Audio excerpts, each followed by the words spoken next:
Espíritu Santo. Amén. Amén. Ven Espíritu Santo, Ven, llena Espíritu, los corazones de llena tus mi corazón. enciende todo el fuego. Envía, Señor, tu Espíritu será creado y será renovada la faz de la tierra. Oh Dios, que has ilustrado los corazones con la luz del Espíritu Santo, haz que guiados por ese mismo Espíritu sepamos conocer las cosas que son rectas y gozar siempre de tus consuelos divinos, por Jesucristo nuestro Señor. Amén. María, sede de sabiduría, ruega por nosotros. En nombre del Padre, del Hijo y del Espíritu Santo. Amén. Muy bien, vamos a entrar en donde nos quedamos y luego tendremos un pequeñito momento de reflexión e iniciamos nuestro segundo tema que vamos a tratar.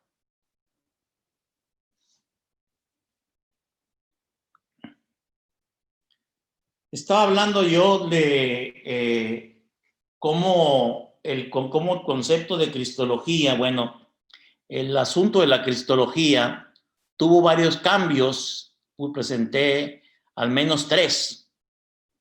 En primer lugar, desde el punto de vista cronológico, está la llamada vuelta al sujeto. Es un problema serio en la filosofía. Cuando el hombre se creía el centro de las cosas, vino la filosofía moderna y entonces al mirar creía él que él observaba y entonces ahora se vuelve al sujeto, que es el que mismo tiene los presupuestos. Con Emmanuel Kant habló de 2 elementos importantes. El espacio y el tiempo, dice él, son 2 coordenadas a priori. ¿Qué quiere decir a priori? Que se dan en el conocimiento. Por lo tanto, no conocemos las cosas como son, sino arropadas por espacio y el tiempo. Y para él solamente conocemos solamente el fenómeno, no conocemos la realidad. Entonces se centra por completo la atención en la persona humana como un sujeto libre en el proceso de su devenir.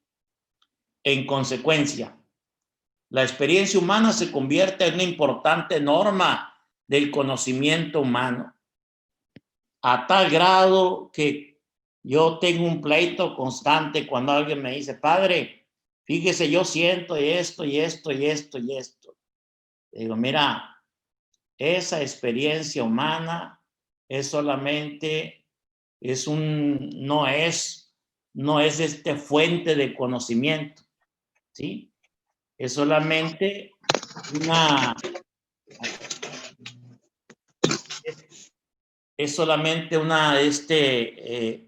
un momento que estás pasando, ¿no? Y entonces no necesariamente es la realidad en sí. La experiencia humana se convierte entonces importante como una norma del conocimiento humano. O sea, todo lo que siento es tan subjetivo, pero lo hago como norma de conocimiento, lo cual pone en cuestión el predominio de la autoridad y la tradición.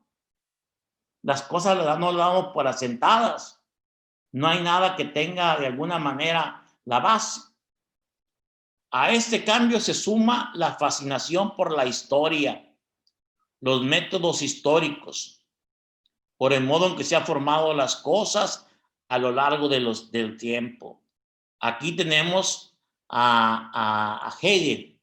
Cuando empieza a leer la historia, hay una obra de Hegel tratado sobre la historia, donde habla él de cómo se va desarrollando la historia y cómo nos va empañando y cómo se va construyendo. Y dice Hegel que a veces nosotros vemos un ladrillo y el ladrillo no se puede entender si no vemos toda la barda, toda la realidad, ¿sí? Y esto entonces despertó un renovado interés por las experiencias de los discípulos que fundaron la fe cristiana y la distancia que hay por nuestras experiencias como seguidores de Jesús hoy en día. Ellos nos plantean la siguiente pregunta: ¿qué tiene que ver Jesucristo con que nosotros lleguemos a ser personas plenamente humanas y libres? No sé si quede bien claro esto. Ahorita lo veamos. El segundo cambio importante implica la vuelta de la negatividad de muchas experiencias humanas. O sea, los momentos, por ejemplo, las 2 guerras mundiales, el Holocausto, el Gulag, el colonialismo, la codicia y el narcisismo del capitalismo, la tortura como instrumento de la política de Estado, la opresión política, el apartheid, la crisis ecológica, la amenaza del desastre nuclear. Y estos y otros males han hecho que centremos la atención en el sufrimiento de las personas y en la historia y en quienes actualmente son víctimas de la misma. El pensamiento actual muestra una nueva sensibilidad tanto en lo racional, irracional, como en la patología, la parte patológica humana, individual y social, a tal grado que hubo grandes obras que se escribieron. Me viene a mí la expresión: ¿se puede seguir creyendo después de Auschwitz? ¿Cómo es que Dios deja y permite que la historia humana, la persona de Jesús, se haga tanta atrocidad? Cosa que un día hablaremos de la pandemia también esta. En la cristología, el impacto de este cambio se percibe en la recuperación de la relevancia del misterio de Jesús con su predicación sobre el reino de Dios, con un símbolo de implicaciones sociales y políticas. Hoy Jesús entra al centro de la sociedad. La interpretación de la cruz trata de descubrir el significado de esta pregunta: ¿por qué Jesús no murió de forma natural, sino que fue ejecutado? También se ha descubierto el valor de lo demoníaco y lo apocalíptico como elementos simbólicos del pensamiento. Aquí voy a hacer un acotamiento aquí. Europa nos lleva como cerca de 50 años de diferencia cultural.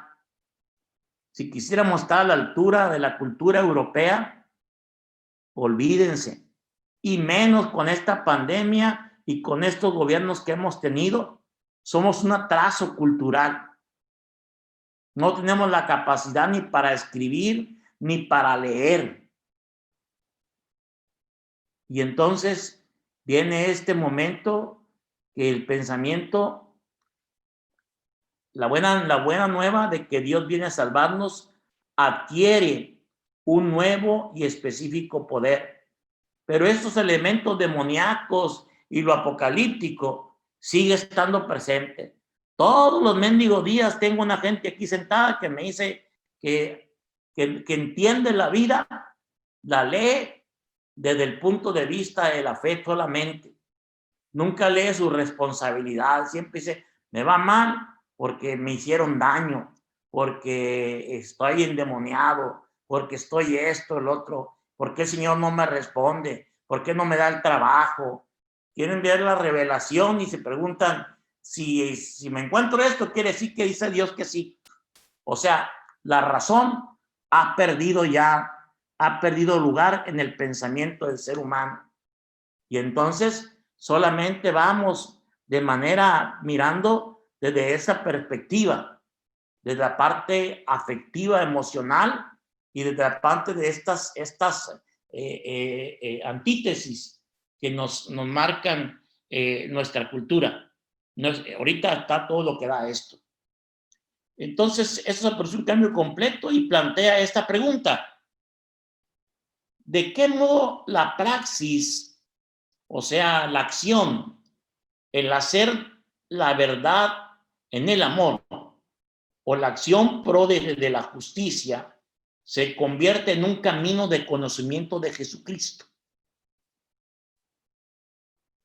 Estuve hambriento, sediento, desnudo, forastero, me encarcelado y me socorriste. Señor, ¿cuándo lo hicimos contigo? Cuando lo hiciste con el más pequeño, conmigo lo hiciste. Esto es importante, ¿eh?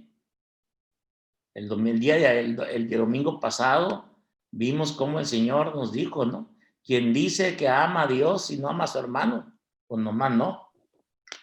Un tercer cambio trascendental es la transformación de todo el planeta en un mundo pequeño e interconectado. Es decir, las telecomunicaciones de los medios de destrucción masiva, todos los pueblos y todos los seres vivos se ven afectados por las acciones de todos.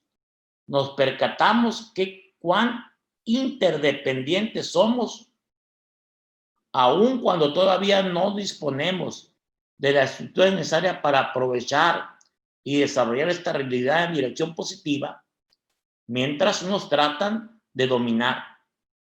Otros luchan por una humanidad nueva, transcultural, que se valore las particularidades de la etnia y al mismo tiempo la raza humana sea apreciada como única. Esto es muy importante. O sea, se nos ha visto como si fuéramos nosotros todos iguales, ¿sí? Sin respetar la peculiaridad de nuestra manera de pensar, nuestra manera de ser. Esto se llama la globalización. Una globalización que se ha metido hasta el tuétano de los huesos de cada uno de nosotros. De tal forma que si sale un teléfono en China por allá, sale también aquí. Vas por allá a aquella casa y vuelve para aquí. Vas a Turquía y lo primero que vas a ver es un McDonald's. En fin, y todo el mundo es una cultura que se va entraviando. Ahora vemos una contracultura que todavía no estaba prevista en esto. Oriente viene arrasando a Occidente. Ahora nos damos cuenta que cómo esa cultura de Oriente, con toda del Medio Oriente y del Viejo Oriente, los chakras, todas las expresiones del budismo orientales, todos los crecimientos de la religión, o más bien la cultura musulmán, que tiene que ver con algo religioso, pero ha adentrado en la vida. En la cristología, este cambio de conciencia ha dado origen a una nueva serie de preguntas. ¿Qué significa la unicidad de Jesucristo como Salvador del mundo en el encuentro con la religión del mundo? ¿Es posible creer que Dios ha actuado decisivamente en Jesucristo para salvar a todo el mundo y al mismo tiempo creer que judíos, musulmanes, hinduistas, budistas y personas de otras confesiones religiosas pueden continuar siendo lo que son, siguiendo el camino de salvación que se encuentran? ¿Quién decimos que es Cristo? Habida cuenta del hecho de que millones de personas no siguen el camino religioso y, no obstante, esperamos que serán salvadas por la misma misericordia de Dios revelada en Jesucristo. Es más, el próximo domingo lo vamos a ver. Celebraremos la misa de todos los santos, incluso de quienes no son de nuestra religión y que no los reconocemos como tales, pero que han vivido el proyecto del reino de Jesús. En los capítulos siguientes exploraremos la respuesta que la teología está dando a estos grandes cambios en la experiencia y en las conciencias humanas. La confluencia de la experiencia contemporánea con la herencia de la fe no es fácil. No podemos. A veces nuestra fe no alcanza, no porque, y digo en el fides quod, o sea, en el Dios que creemos, no alcanza a responder las preguntas que tiene nuestra propia época. ¿Por qué? Porque nos quedamos con un Señor infinitamente bueno, sabio y poderoso, principio y fin de todas las cosas. La comunidad católica tiene ahora en la cristología sobradas controversias, vivas y apasionadas, que despiertan el interés cristiano. Ranner, mi padre, sería hoy el hombre más feliz. Estos debates sobre la interpretación de Jesucristo son signo de una tradición viva en una iglesia que con su fe ha salido del gueto en que se encerró y está intentando entablar un auténtico diálogo con los problemas contemporáneos. Desde mediados del siglo XX, los temas cristológicos han ido surgiendo de manera más o menos secuencial, como olas que rompen en la playa. Al estudiar estos nuevos desarrollos de la cristología, no lo hacemos por mero interés intelectual, aunque constituye una fascinante historia, sino sobre todo porque guiados por la escritura y la tradición que nos transmite la fe de nuestros antepasados, tenemos la responsabilidad de contestar a una pregunta cristológica aquí y ahora. ¿Y ustedes quién dicen que soy yo? Gracias. Grábenla esta. Aquí tenemos la oportunidad de cada uno de ustedes de poder aportar o poder dar su opinión a las preguntas que les dejé, que iba más o menos en torno a esta realidad.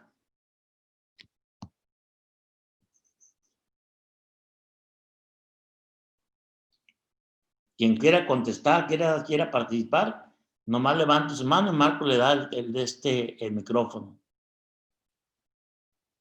Corto, pero conciso.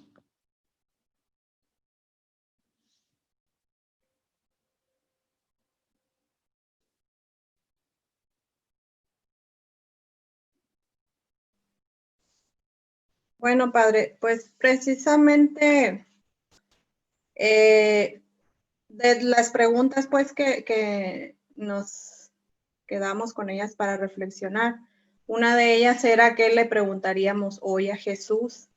Y justamente con esta parte que cerró usted, estas controversias, estas respuestas que no podemos dar debido a que pues son misterios que no entran a nuestra razón, pues. Entonces, esa sería una de las preguntas que yo le haría a Jesús hoy. Danos respuesta a esos misterios. Yo sé que cada uno lo respondemos desde nuestra fe, desde pues, y que la verdad, no sé, algún día cuando esté en su presencia me lo hará comprender, pues lo que aquí quizá no alcance. Lo vas a ver cara a cara, no te lo vas a comprender inmediatamente. Justamente, es la respuesta que yo también siempre que me cuestionan, lo que doy, pero sí, pues sería la pregunta que yo le haría, porque pues... Sí, lo que sí es que lo que decía el Santo Tomás de Aquino, fides querens intellectum, la fe busca a la razón. ¿Sí? Intenta darle sentido a las cosas. ¿Sí? Porque decía el Papa Juan Pablo II en su encíclica Fides et Ratio, Dios nos ha dado dos alas para conocer la verdad. Una es la razón y otra la fe. Si no utilizamos la razón, nos quedamos con una ala. Y entonces la persona no crece en su fe. La otra es solamente la razón. Entonces no crece en que pueda uno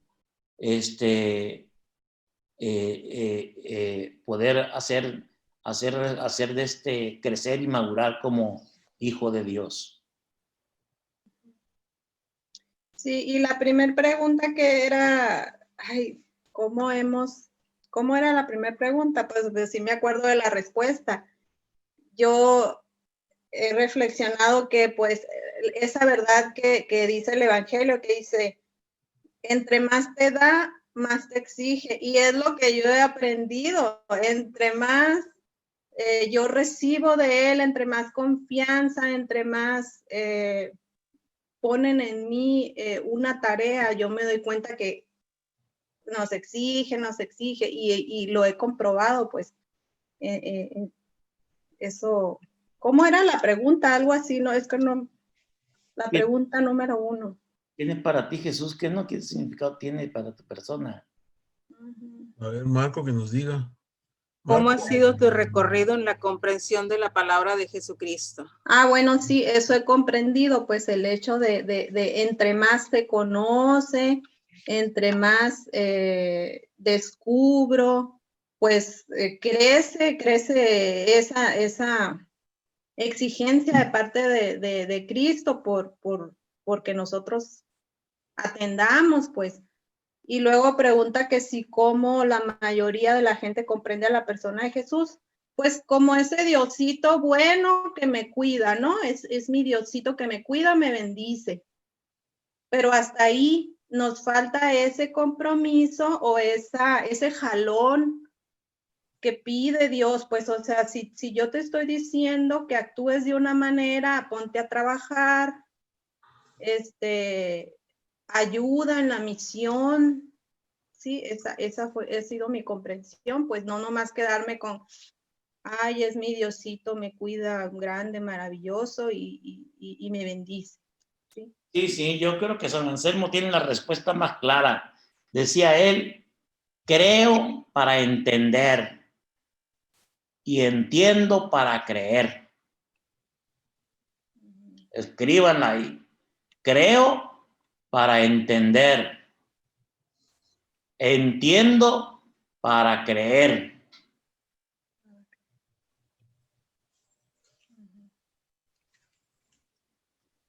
Denle vuelta a esa y la próxima semana me la responden. ¿Qué entienden por eso?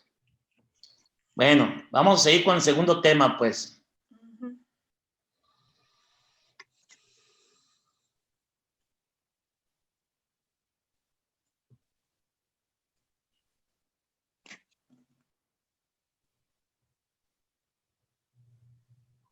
Vamos a hablar ahorita sobre la humanidad de Jesús. Creo para entender. Es interesante apuntar que a mediados del siglo XX, mientras denominaciones protestantes estaban profundamente enzarzadas, enraizadas en la controversia sobre la interpretación de la Escritura. Acuérdense que ellos se quedaron sin dogma y sin nada. Sola Escritura, sola fe. ¿Sí? Y en consecuencia, sobre cómo entender al Jesús histórico. O sea, al Jesús propiamente dicho, el que estuvo en Galilea, y no el Jesús que celebramos nosotros, el de la fe. ¿Sí? En la cristología católica se había concentrado durante siglos en el dogma. Se producía un resurgimiento en este campo doctrinal. La primera ola de renovación en la cristología católica se alzó claramente en la década de los 50 y principios de los 60, durante la conmemoración de los 1500 años del Concilio de Calcedonia en 1951.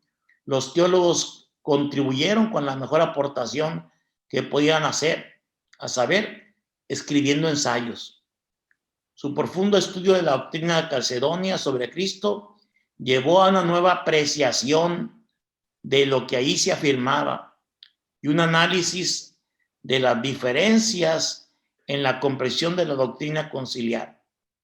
Teólogos europeos como Hans Urs von Balthasar, nombre grandísimo, Schonenberg Bernard Walter, Bernard Lonergan, un canadiense que enseñaba en Roma. Yo lo conocí ahí, más bien allá anda en Austria, ahí era maestro, ahí estudió en Austria. Y se unieron a esta empresa, y sobre todo Karl Rahner, me parece, cuyo influyente artículo que ya he mencionado.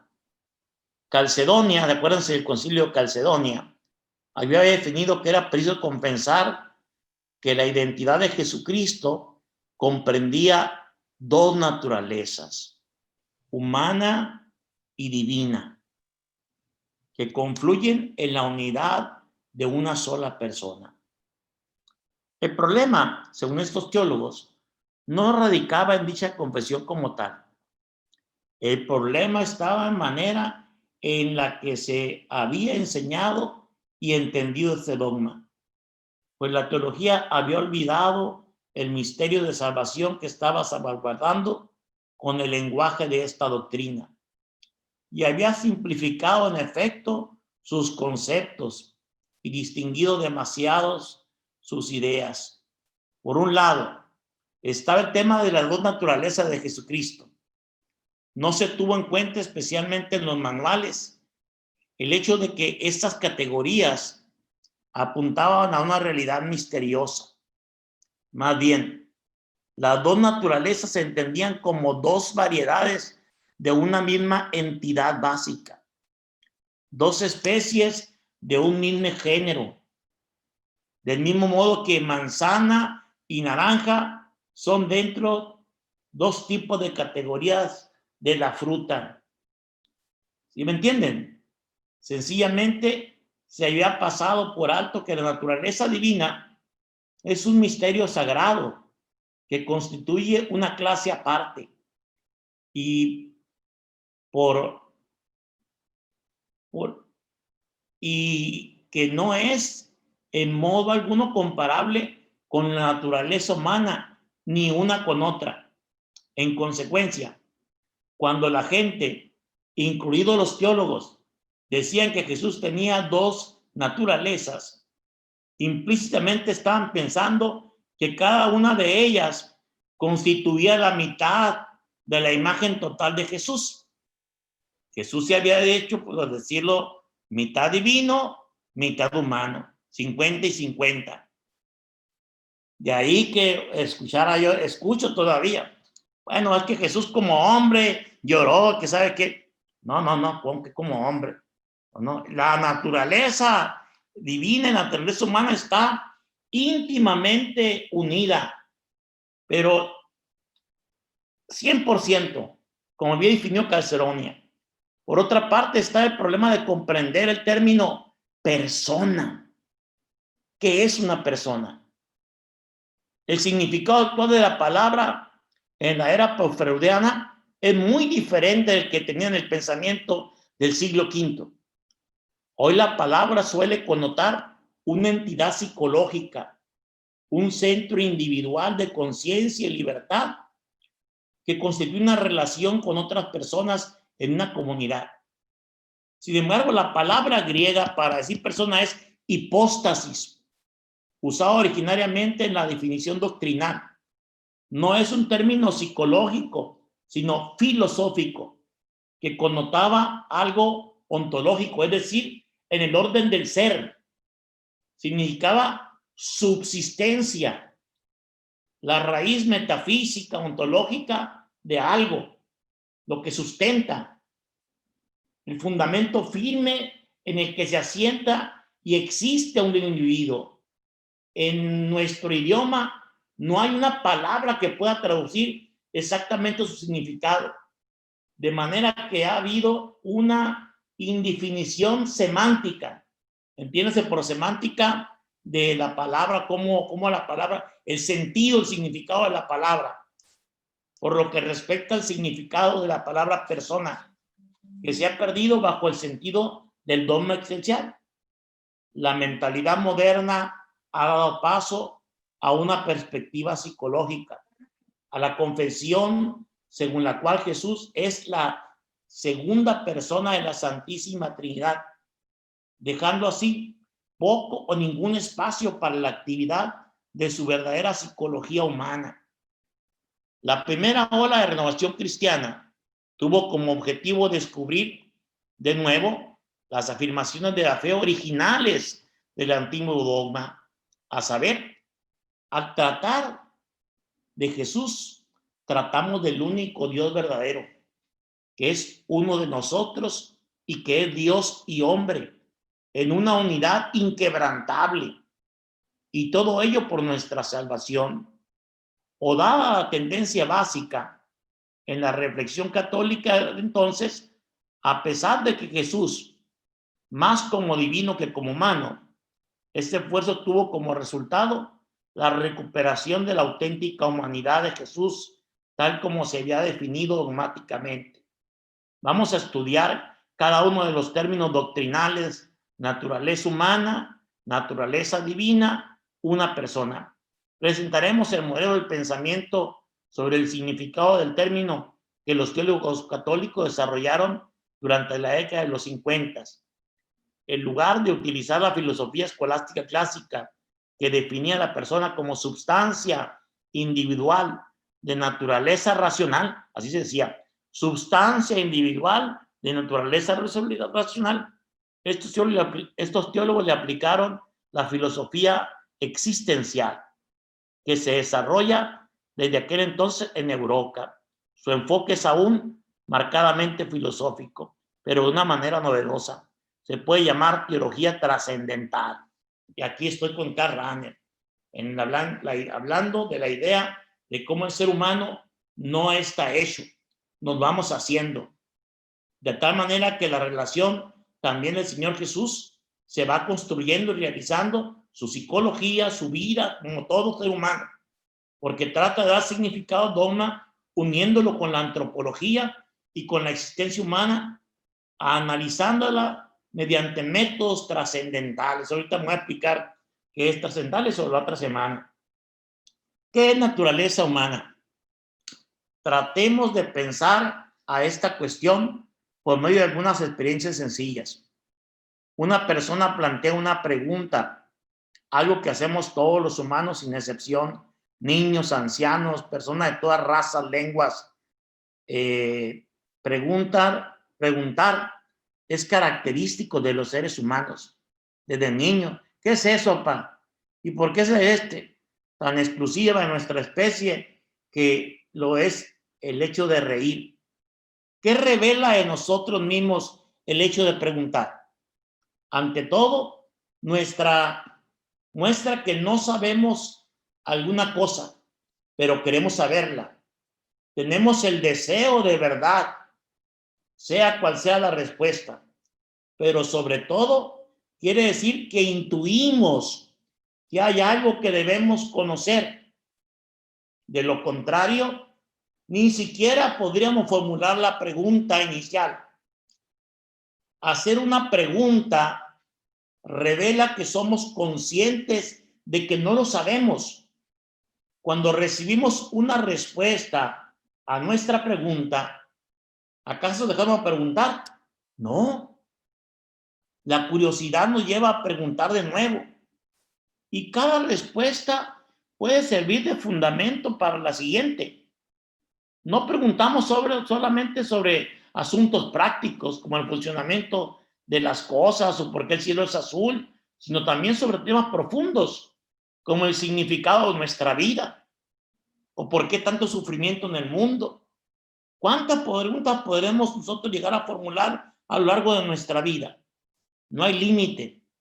Ninguna respuesta nos va a complacer definitivamente. A eso se llama ser trascendental.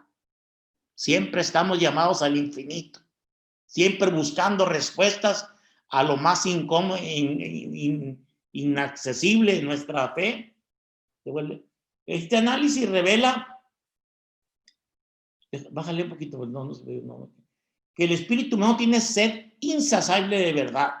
Decía Santo Tomás, capas Dei, es capacidad de Dios, una capacidad inagotable de verdad y un dinamismo infinito hacia la verdad. Podemos preguntar y recibir respuestas sin fin, pero ello no paraliza, sino que nos mantiene despiertos. Uno de los peores pecados que puede cometer un ser humano es dejarse de hacer preguntas, porque ello significa que en su interior ha muerto prematuramente, que se ha apagado el espíritu.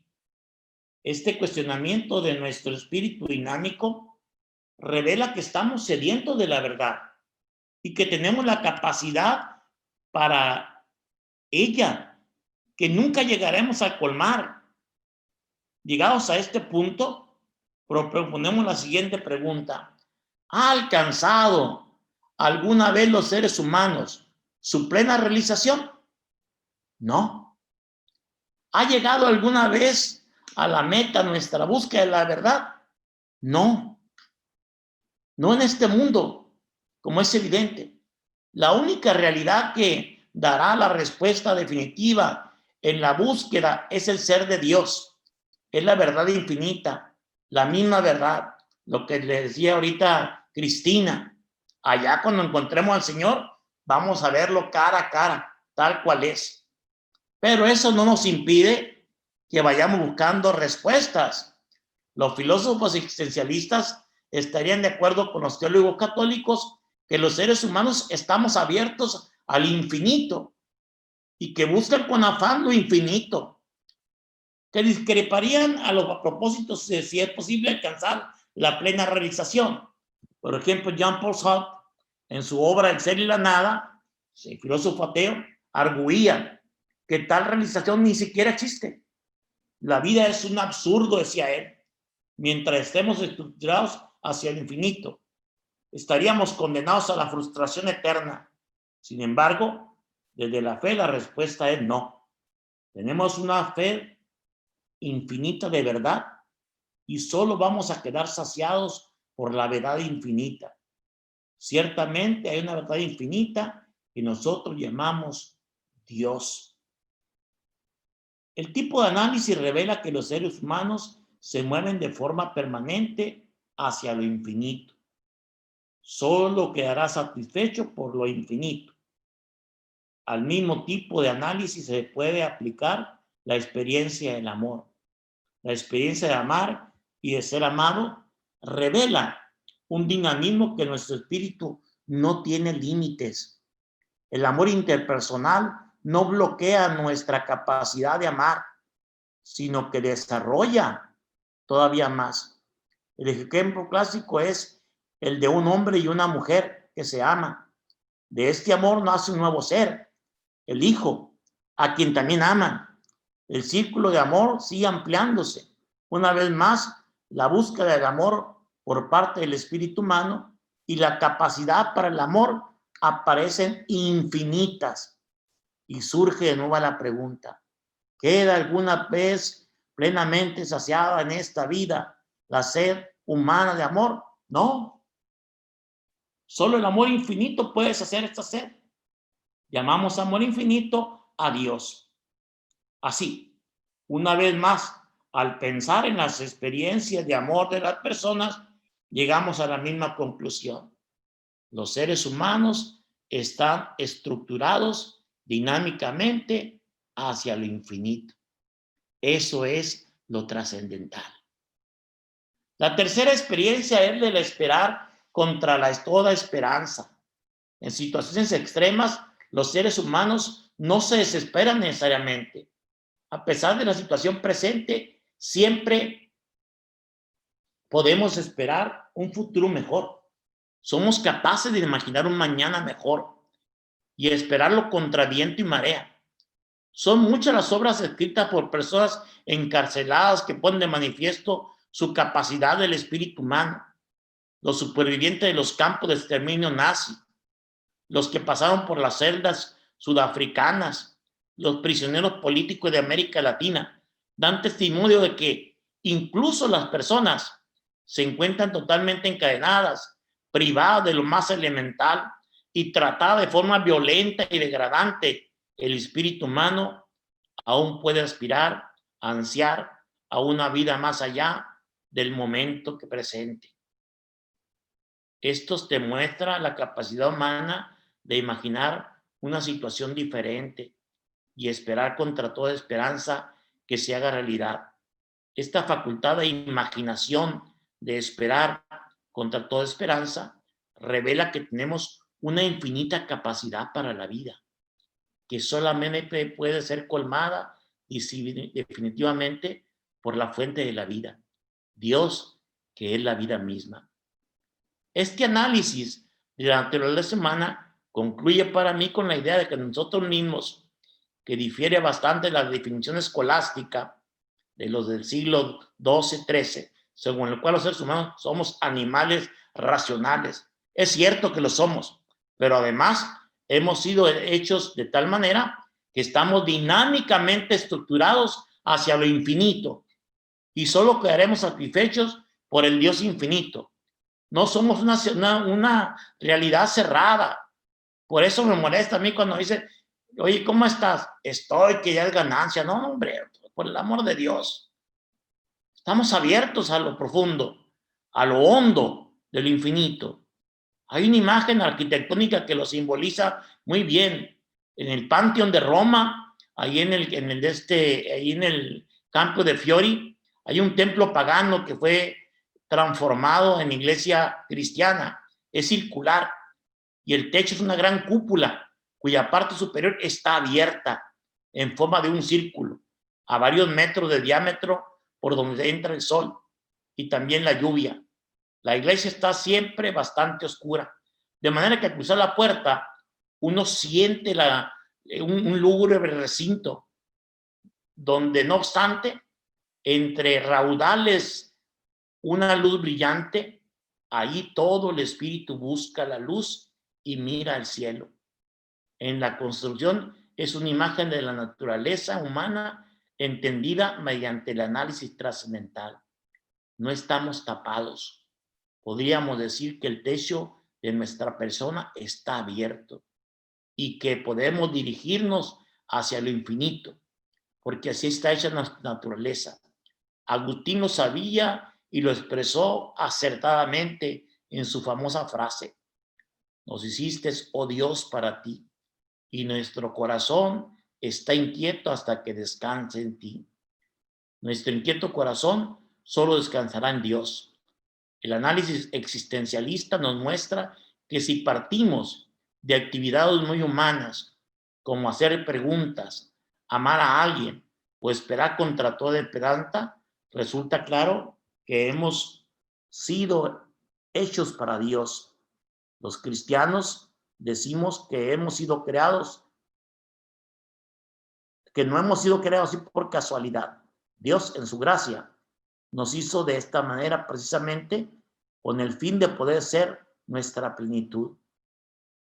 ¿Qué es la naturaleza humana? Y aquí dejo yo el tema para que lo podamos abordar la siguiente semana, y les dejo la gran tarea ahí para que recorran y pregunten si están ustedes ya acabados, están hechos. Sienten que ya terminaron de crecer. No hay cosas que resolver. No hay nada que les mueva en el corazón. No se puede parar uno. Siempre está buscando la manera de cómo encontrar y cómo buscar y cómo volverse a rehacer su propia existencia. Y uno va a terminar y espera al final de su vida encontrarse con el Señor y descubrir todas las respuestas, mientras nuestro corazón seguirá latiendo.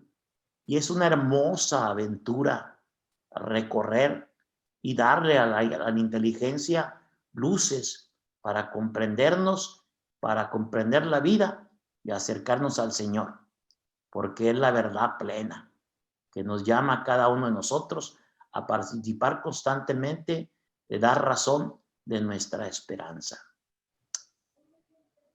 Bueno, en nombre del Padre, del Hijo y del Espíritu Santo. Amén. Amén. Señor esté con ustedes. Amén.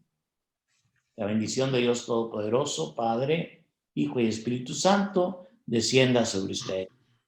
Dios lo Igualmente, bendiga, Padre. pues. Muchas gracias, Padre. Que Dios lo bendiga a usted también. Gracias. Hasta pronto.